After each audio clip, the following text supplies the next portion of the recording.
Good afternoon and welcome to Licensing Subcommittee. Please could I just read some points from the protocol for remote hearings. Only speak when invited to by the chair.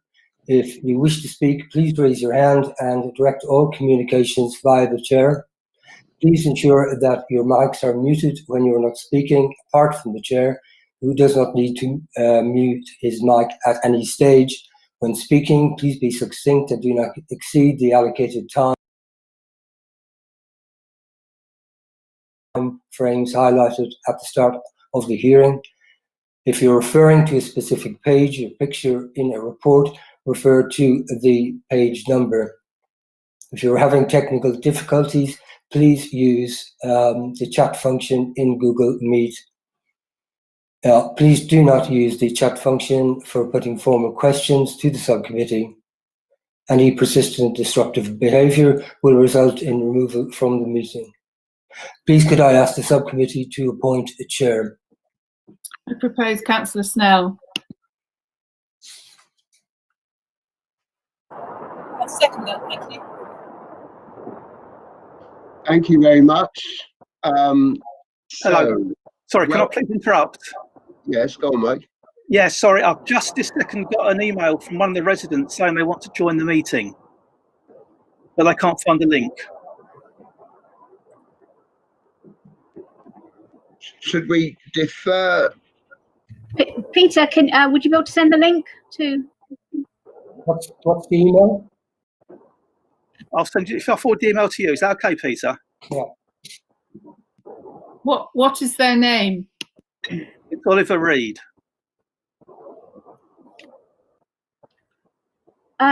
Chair, we can probably go through our usual list of declarations, etc., and wait if the person hasn't joined by that time. Do you want to do that?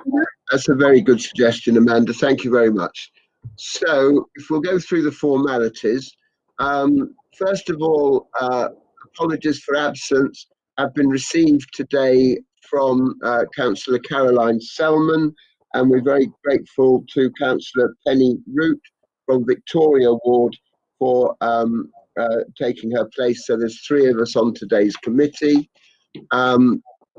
We need to make declarations of interest. None of us are allowed to sit on licensing for an application within the wards we represent, but that is not the case. So I'm Councillor Peter Snell from Dalston Ward. Perhaps Emma and Penny would like to introduce themselves. I'm Councillor Emma Pluvier from London Fields Ward. And I'm Councillor Penny Root from Victoria Ward.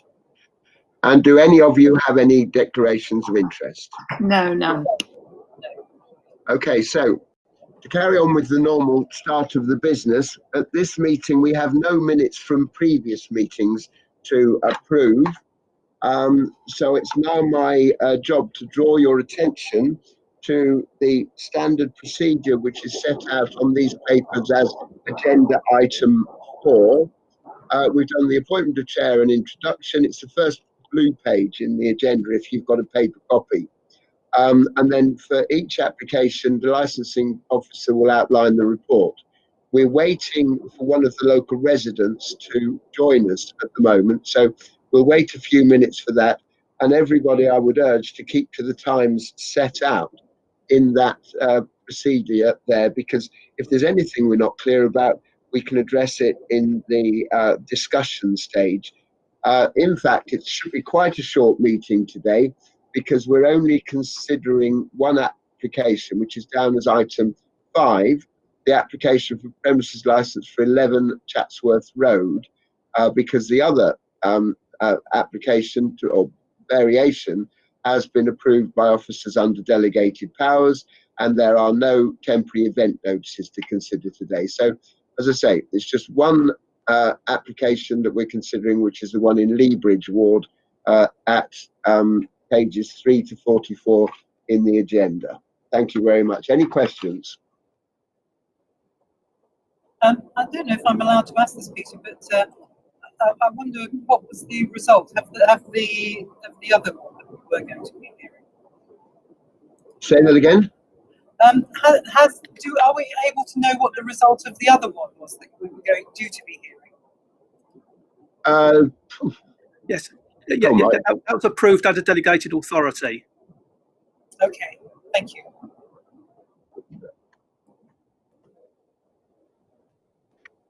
Yeah, that was on Broadway Market, wasn't Yeah, it? that's right. Yeah, no, I was just interested, having read the papers. Yes, Mike, you've got Broadway Market as Haggerston, surely. That bit of it is now in Haggerston. It's half and half. Oh, right. Oh, I didn't realise that. I thought it was the canal was the boundary. That's stopped now, has it?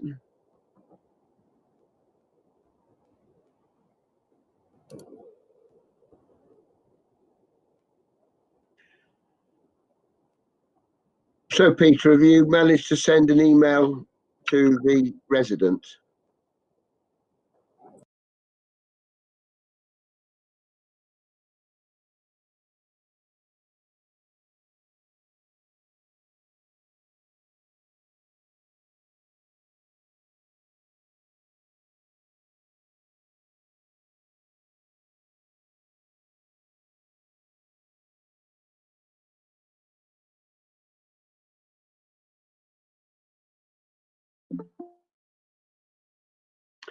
Okay, looks like Oliver Reed has managed to join us. Is that Oliver?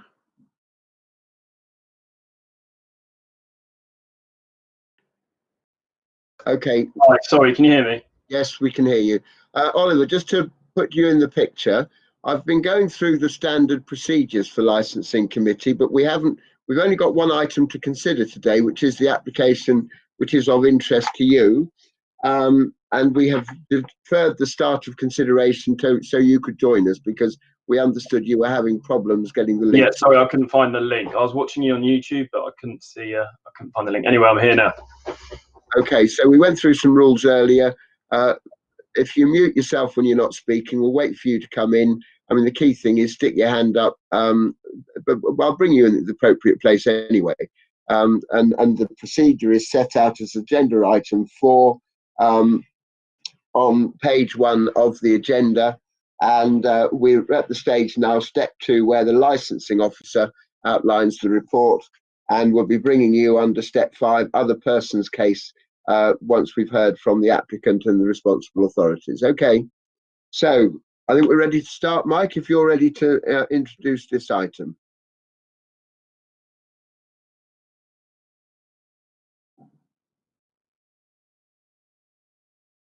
At the moment, Mike, you're frozen.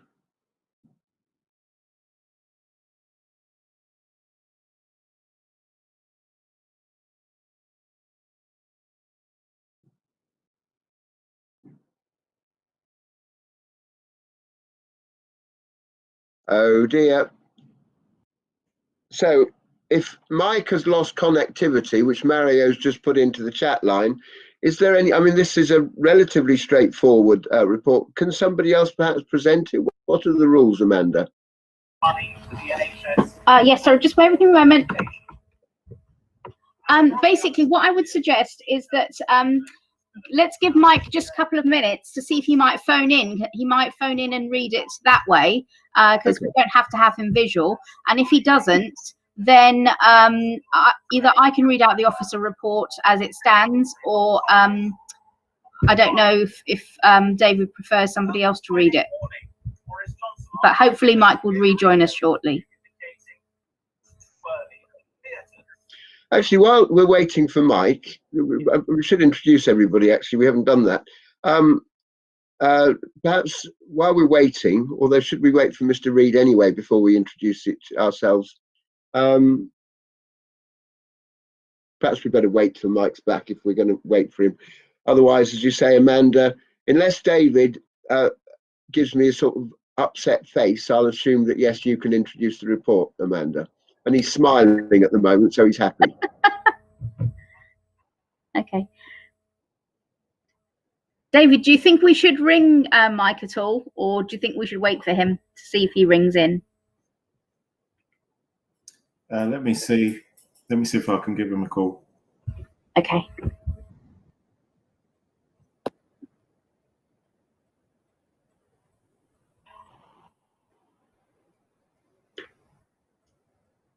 It was interesting in my square. I mean, I, as a councillor, and most of my neighbours rely on the internet a lot, but effectively do businesses or whatever from home, and we just all switched to Virgin. Because... he's back. Hi, Mike. Can you hear us? Hello, apologies. I lost internet connection for a few seconds there. I don't know why, but yes, apologies. I'm back in now. Okay, so let's go around and introduce ourselves. So, licensing officer. And Yeah, sorry, Mike Smith, licensing. Thank you very much. Who is the applicant? Who is here on behalf of the applicant? Hi, Chair. My name's Matt Lazari. I'm the licensing agent. I will pass on the apologies of the applicant. Unfortunately, I couldn't make the second. He could. I could make the 7th. So I'll pass on his apologies and I'll be representing him. Thank you very much. The responsible authorities case,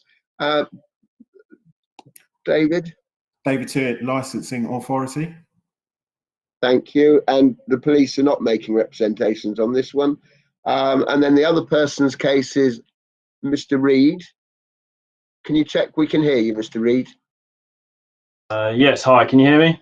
That's great. And you're the only person of the objectors who's come today, is that correct? I believe so. Thank you. Councillor Pluvier, you have your hand up. Sorry, I received an email saying that licensing had withdrawn along with the police. Is that incorrect? I had withdrawn on the second item, Chair, Councillor. The first item you're bringing to us to decide. It was incorrect then. It said that you'd both withdrawn on this one, but that's fine. No, that's what I'd understood. No. Thank you for raising that, Councillor Pluvier. Okay, so off we go. Mike Smith, introduce this item before you get cut off again.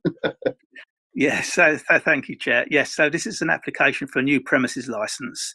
The proposed hours have been reduced to conform to the licensing core hours, and additional conditions have been agreed with the police. All that's been circulated. Police have therefore withdrawn from have withdrawn their representations. Local resident objections have been notified. Local residents have been notified of the amendment. 2 have responded advising that they maintain their objections. Haven't heard from the 3rd resident. I've really nothing more to add to that, Chair. Thank you. Thank you very much. So, Mr. Lazario, perhaps you could make out the case for the applicant. Thank you, Chair. Could I just ask for a point of clarification that the licensing representation still stands? Well, it sounds like it. It's taken me slightly by surprise, but we're coming on to David Tewitt next, and he can explain it. But often, licensing leave it before us because they feel in the circumstances it's best for us to make a decision. But should we leave David to explain later? Yeah? Yeah, it does still stand at this stage, but I'll be able to explain a bit more why it does. Yeah, that was different from what we were advised, so we're both a little surprised by that, but let's hear about it later. Okay. Thank you, Chair. Chair, members and other parties, thank you for hearing us. You have before you an application for a small cocktail stroke wine bar, which is located at 11 Chatsworth Road. So that is located on the corner of Chatsworth and Clifton Road. As you've probably been aware by the documentation that's in the pack, we've been liaising with the responsible authorities, and we've also written to the residents with regard to our plans, and we have successfully agreed conditions with all of the responsible authorities, with the exception of licensing. And therefore, you have before you a number of conditions which should ensure that this premises operates successfully. With regard to hours, we took on board the concerns of licensing the police and residents and have reduced the hours of proposed sale of alcohol to fit in with LP3, and we would also seek to reduce the hours that the premises are open to the public to allow a 30-minute drinking up period. So therefore, from Monday to Thursday, the premises would close not at 1 o'clock but at 23:30. Friday at midnight, Saturday midnight, and closure at 11 o'clock on Sunday.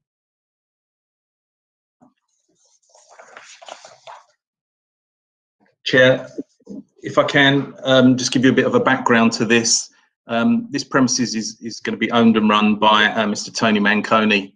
He has 4 other premises within the borough, and that's 3 other premises that are actually on Chatsworth Road as well, which are Venady, Cod & Co and Pavaz. Mr. Manconi has been operating in Hackney for a number of years. He's shown himself to be a responsible operator who's always willing to go the extra mile to run a good premises. And the intention of this is to have a small cocktail wine bar. I think if you look at the plan, you'll see, although there's the number of seats, I think is around 32. And we've agreed with the police that this will be, everyone will be seated with the exception of 6 persons. And sales of alcohol will be by waitress and waiter service.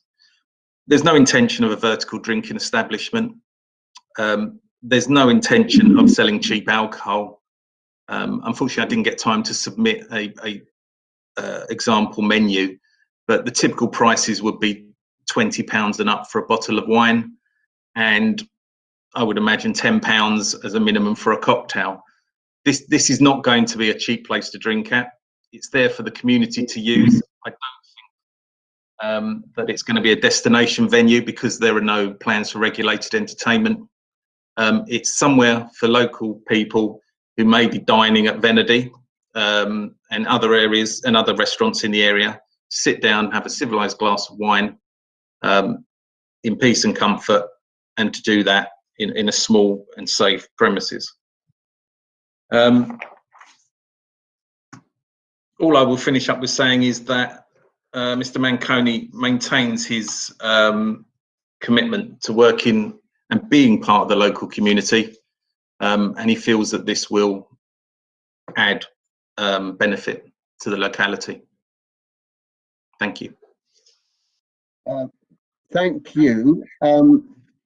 We'll perhaps seek some clarification, but thank you also. What was circulated before the meeting was the statement that we put out on your behalf to local residents and objectors, and obviously we welcome you making that effort to reach out and reassure.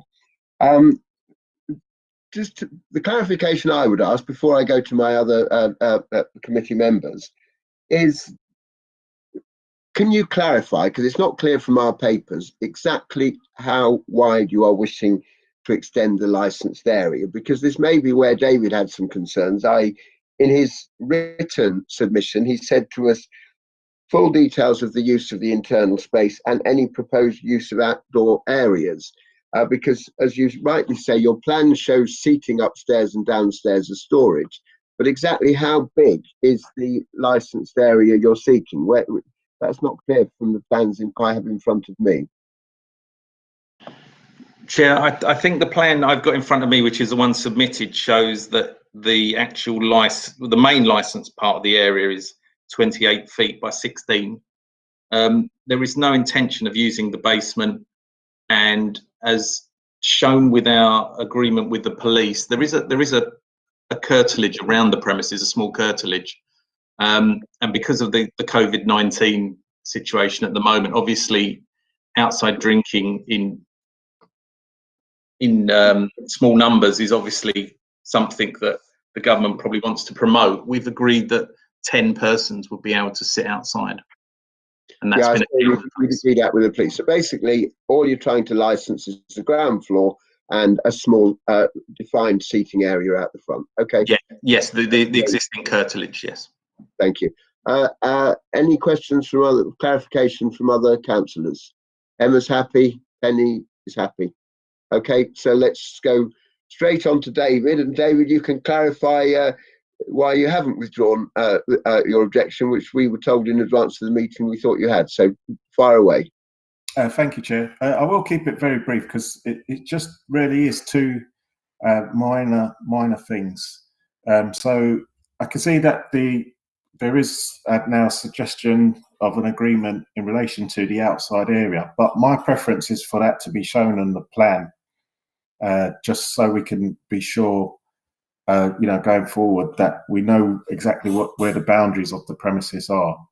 I think that's really important, and we've learnt recently that it is a very important thing to have all areas shown on drawing. So I think if the plan could be revised just to show that outdoor area that has now been agreed, as Mr. Lazzari said, that area will be within the demise, I believe, of the licensee, so it may not need a shop front trading license.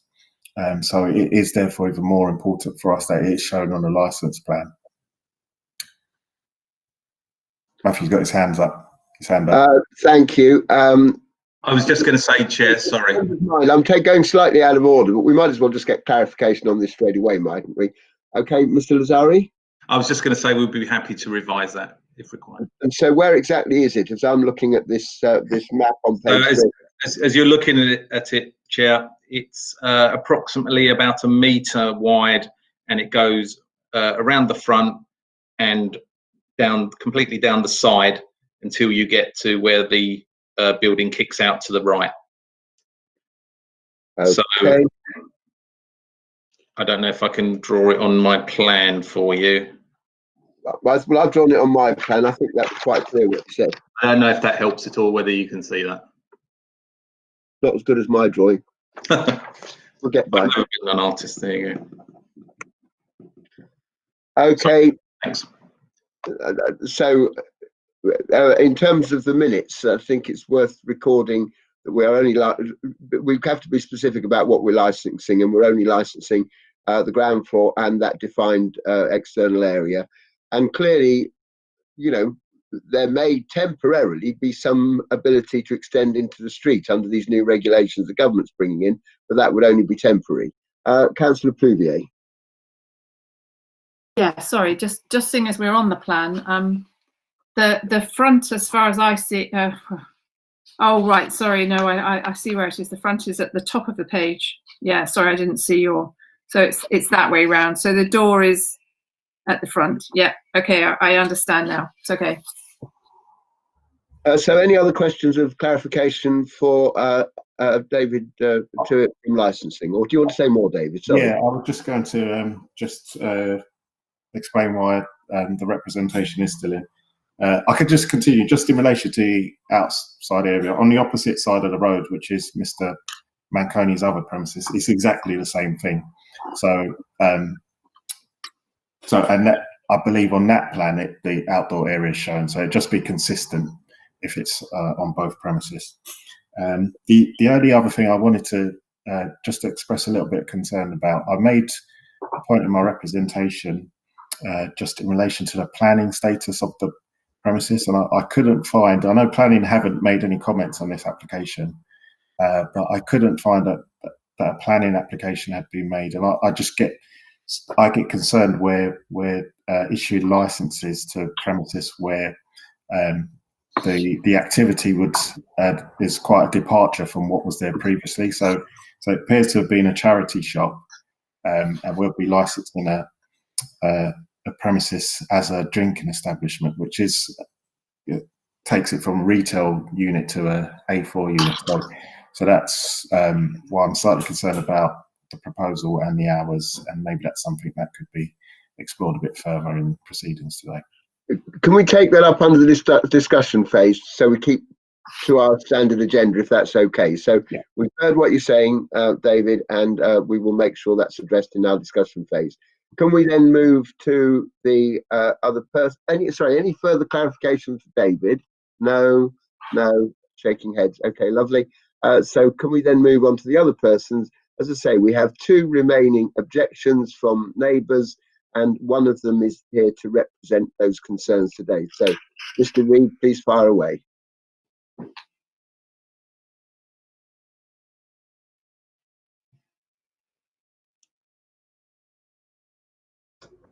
Sorry, just to find the unmute button. So my main, I actually support the wine bar opening. I know the owner, and I eat at the pizza restaurant opposite. Just so you know, I live opposite Vernardi's on the other side of Chatsworth Road, and obviously to the right hand side, as I look at it, of Vernardi's is the new place, and it's not the opening of the wine bar that I object to. It is just the hours, the closing hours, which it would be good to have some clarification, because I think what Matt had said was slightly different to what I saw in the document of the closing hours. And I asked, so I can't pronounce his surname, Shan from the licensing department, for the hours of Vernardi's. And there is a difference between the closing hours of the new place and the existing closing hours of Vernardi's. And my feeling is the closing hours of Vernardi's seems to work. I don't have a problem. They're very good tenants, and they look after the noise. But it's my understanding that the hours that they're asking for are later than Vernardi's, and it's my feeling that they should just match Vernardi's, especially when they suggest that the wine bar is there to complement Vernardi's, a pizza restaurant, to allow customers to drink there before they go and eat.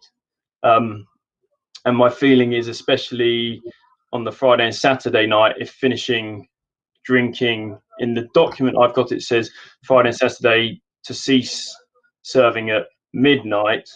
So that means people will finish drinking at half midnight, and then obviously they've got to close the restaurant. So as a resident who's living opposite it, it's still quite, from my point of view, it's a bit late. And if I compare it to Vernardi's, they on the Saturday, sorry, the Saturday is the same. The Friday they're actually finishing half an hour earlier.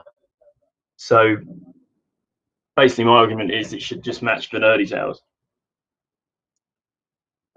Thank you very much. That's a very clear representation. Do other councillors have any questions of Mr. Reid? Or should we go to discussion? Sorry, I haven't quite understood exactly what the hours for Vernardi's is or are. I was a little bit confused. I wonder if either Mr. Lazzari or Mr. Reid could just clarify exactly what the Vernardi opening hours are. If you want me to say them. Yeah, go on. So it's my understanding that Monday to Thursday, the licensed alcohol hours finish at 10:30. Friday it is 11:30. Saturday it is midnight. Sunday it is 10:30.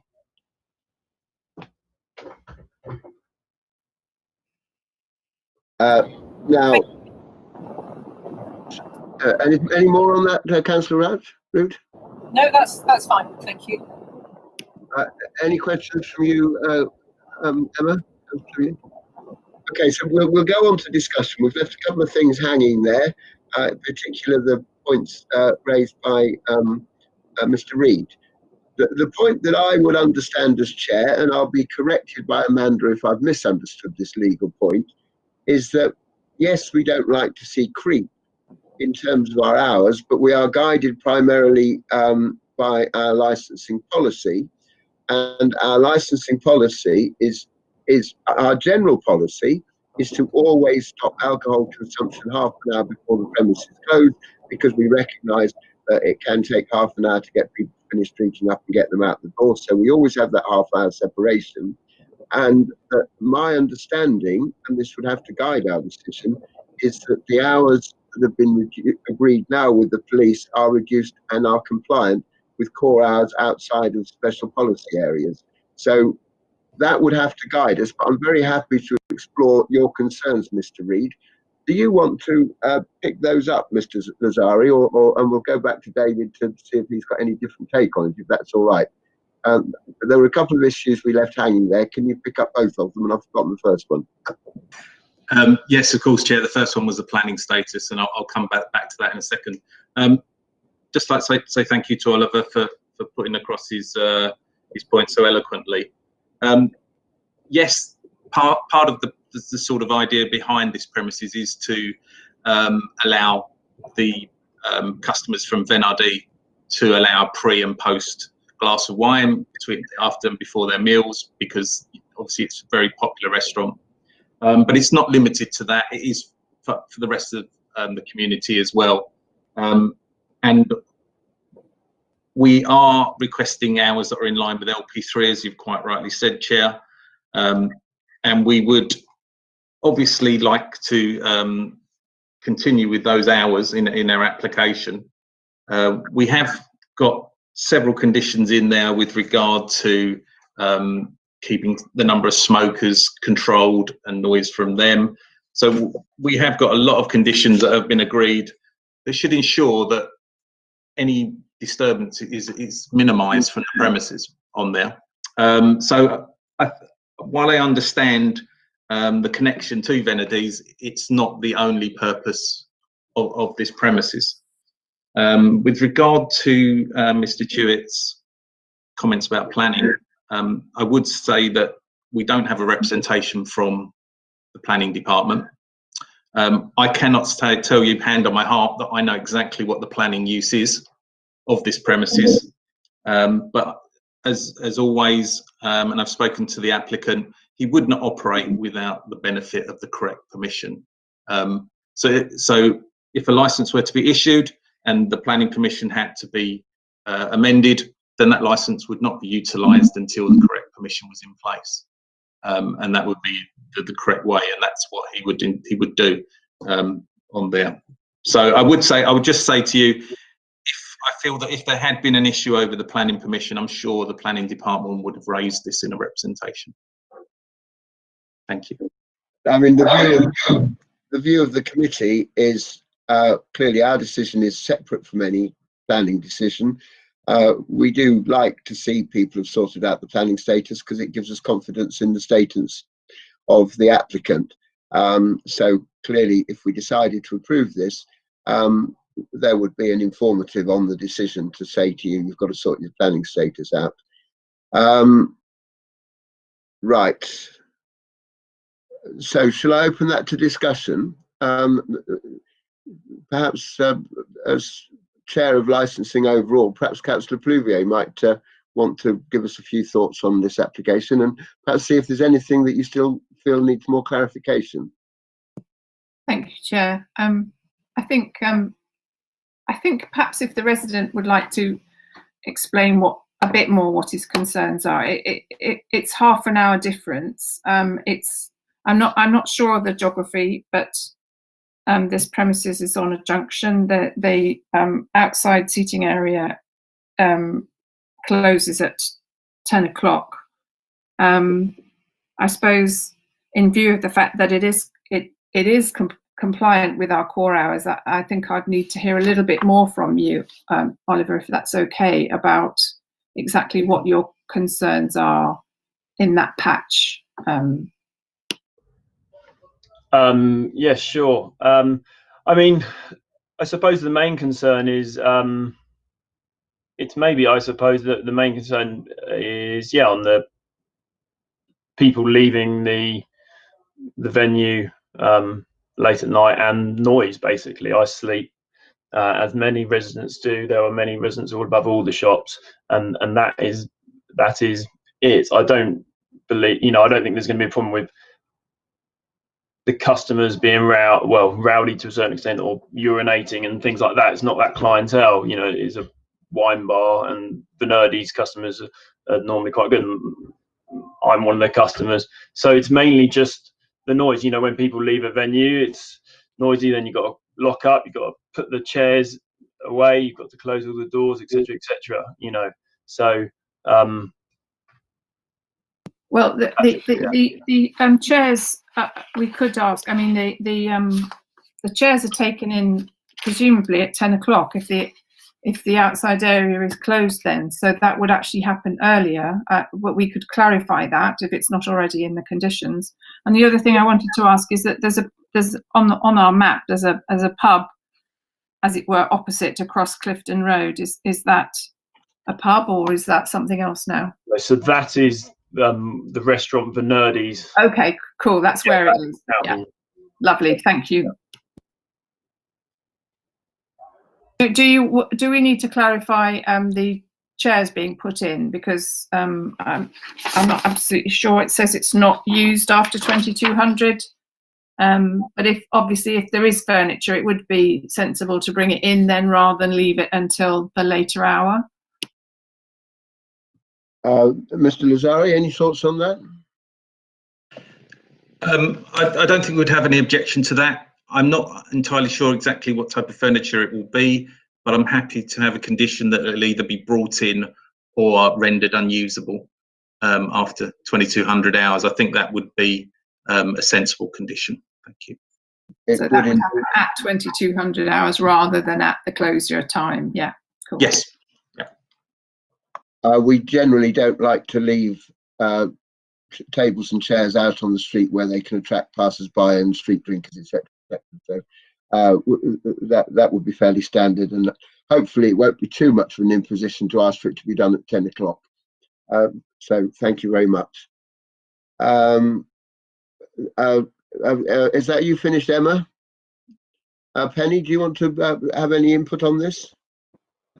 Not really. I mean, I just had a quick look at the other objection, which is still standing.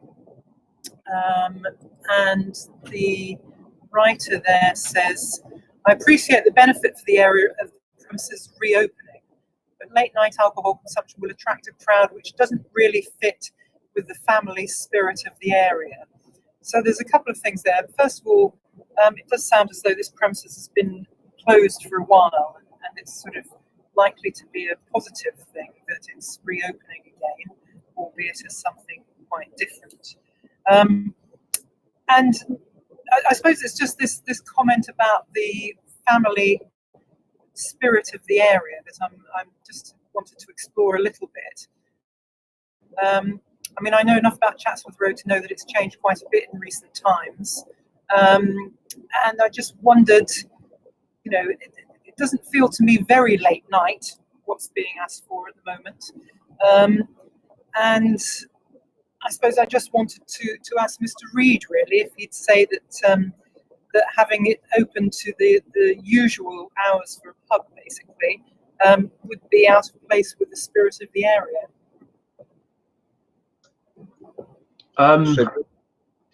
Just clarify, it was a charity shop before, and it closed down, and then it's been turned into. The charity shop wasn't closed for long, but I actually think it's great that they're going to put a wine bar there. They run the fish and chip shop, they run the kebab, which is good. I think it is to something in keeping with the area, as long as I think it's the late hours which is the issue.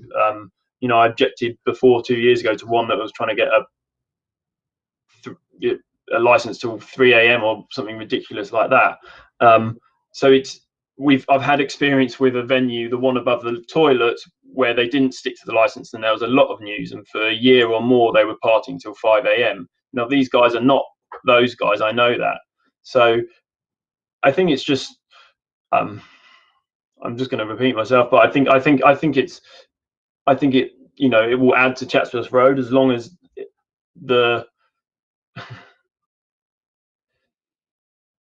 you know, as long as it's not too rowdy, you know.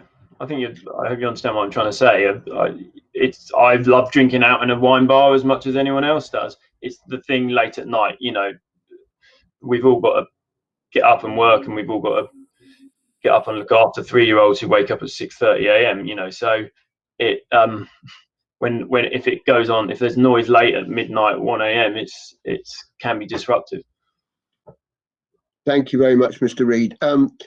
I mean, if I just make a couple of observations myself, the idea of a cocktail bar next to a restaurant, we used to be big fans of Every Cloud and Silver Lining, with the Silver Lining of the restaurant and the cocktail bar next door, which were not great cocktail drinkers, but it was actually, it served a supportive clientele, and I can understand how the two can work together quite effectively.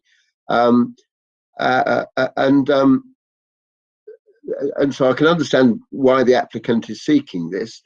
I think, although we have to consider the case made by the applicant on this committee, we would be foolish not to recognise that the licence could change. So in making our decision, the licensee could change, because the premises licence will go with the premises effectively.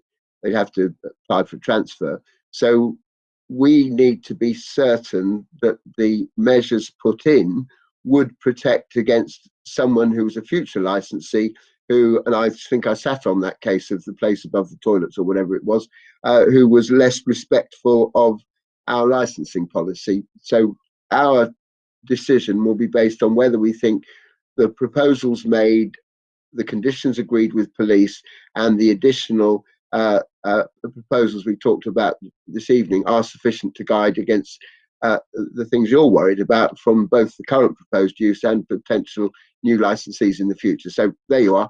I've said my little bit. I think we're ready to close down this discussion, and I would therefore go in reverse order. If you want to make your points again, Mr. Reid, please do so. And in particular, if you're going to address anything, why the measures we propose may not be sufficient to limit the problems that you're talking about, given that you're generally welcoming licensed businesses along the high street there, Chatsworth Road there. Yeah, sure. I mean, I think I've said my piece. I mean, it's mainly, yeah, it's just that late night, and I suppose specifically the Saturday. Can you just confirm what the time is now that alcohol would stop being sold on the Saturday? It's midnight, isn't it? Have I got that right? Yes, yeah, Chair. it's midnight and closure at past. Yeah, so then it would close at 1 a.m. Yeah. Well, I hope not. If it starts closing at 1 a.m, then we'd expect we'd send the boys in. Right. Okay. I meant kind of lock. You know, they clean up, lock up, and. We're trying to get that I mean, the point is that external area is going to close down a whole lot earlier. We're going to get everything off the streets by at 10 o'clock. That's what we're saying. Yeah. So that I mean, will I've said my points. I hope it's pretty clear, and you know, I support it. It's just that late night, I suppose. Thank you very much. So, Chair, just for clarity, when it says closure at half-past midnight, it does actually mean closure at half-past midnight, doesn't it? It doesn't mean closure at 1 o'clock. So, you know, I think that, you know, if alcohol is not being served from midnight, it's perfectly possible for the premise to be closed and locked up by 12:30. That's what the guidance would be. that's what the licensing condition would mean, yes. So, and we'd expect it to be followed. David Tuitt, we've had some clarification on some of your concerns. The planning issue remains outstanding. Do you have any other points you want to make in summing up? No, Chair, it's just those two things really. I think, as Mr. Lazzari said, a revised plan will be submitted, which will be very helpful. And yeah, it's just to put on record the issue with planning. But yeah, I would expect a planning application to be made at some stage. And just one last point that I would make to that, the licensed area is just the ground floor. So because that was one of your original concerns, wasn't it? And it's now been clarified. We're only looking to license the ground floor and that little external area that's owned by the business. Okay, lovely. Yeah, that's right. So just the ground floor. I mean, there's a red line around the ground floor on the drawing. So we just need to clarify that red line. Activity applies to that space within it. Yeah, no, ours come in black and white, so we can't see the red lines, I'm afraid. Okay, Mr. Lazaris, do you want to finish making your case for the applicant? Thank you, Chair, and thank you to everyone for their comments. I would like to just reiterate that Mr. Manconi is heavily invested with his businesses in Hackney. He doesn't intend to go anywhere. Obviously, you can't see into the future, but he has made put down significant roots in the borough. And I'd like him to be judged on his track record. The premises he already operates, as Mr. Reid said, and thank you to him for saying, you know, have not caused problems, and he would intend to run this place exactly the same, to the same high standard, and the conditions that we have agreed, which are numerous. You can see that we've covered nearly every base, from waste, noise, crime and disorder, which we wouldn't expect with such a small actual area. You know, this is intended for the adults within the community, in the local vicinity, you know, because adults need time too, away from the family occasionally. It will complement the Nerdy, but it'll also be a standalone where somebody can come in and buy not a cheap drink, but a good quality drink. It should also be noted there are no applications for regulated entertainment. So there's going to be no music above background past 11 o'clock at any point. And that's important because we're not trying to draw people into the premises for anything other than to chat away with a cocktail and a glass of wine. We are applying within the LP3 policy hours, and we would ask you to grant on that basis. And thank you very much for hearing us. Okay, so we've heard the concluding remarks. These online meetings, we retire in private to make our decision. We promised to publish our decision within 5 working days, but this is proving a bit of a challenge at the moment because the government keeps introducing new licensing regulations and Amanda's working flat out to make sense of them. So we will do everything we can to get you a decision within 5 working days, but at this stage of the meeting, we go into private discussion with our legal advisors, and we'll be asking the rest of you to leave the meeting. But that's been a very helpful contributions. We thank you all for a very useful discussion, and we hope we've fully understood and can address all your concerns and all your outcomes. So thank you very much for coming today. Goodbye. Thank you. Chair. Thank you, everyone. Thank you. Thanks, bye.